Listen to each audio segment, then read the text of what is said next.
आज म तपाईहरुलाई माघे संक्रान्तिमा चाकु कसरी बनाउने भन्ने रेसिपी सिकाउँछु। तपाईहरुलाई तिलको लड्डुको पनि रेसिपी चाहियो भने मैले हिजोको भिडियोमा राखेको छु, हेर्नु होला। अनि एउटा भाँडामा चाकु राख्ने, पानी राखेर चाकुलाई पातलो बनाउने, अनि त्यसलाई एक दुई चोटी छानेर सफा गर्नुपर्छ, फोहोर हुन्छ। मैले चाहिँ छानेको देखाइन।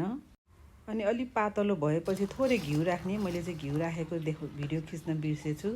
चाकु तयार भयो कि भनेर हेर्नलाई एउटा प्लेटमा पानीमा चाकु थोरै खसाल्ने, अनि कडा भयो भने भयो।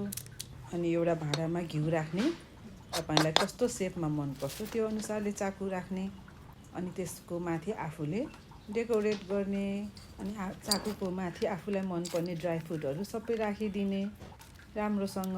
हेर्नु त, मैले चाहिँ यसमा नरिवलको धुलो, बदम, मधिसे बदम इत्यादि राखेको छु। तपाईहरुलाई अरू पनि मनपर्छ भने राख्नुभए हुन्छ।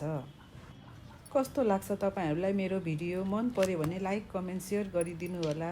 मन पर्यो भने यो रेसिपी हेरेर सँगसँगै पकाउन सक्नुहुन्छ। अनि हेर्नु त, मैले टुक्रा टुक्रा पारेर राखेको छु। अब भोलि संक्रान्तिको दिनमा खानुपर्छ।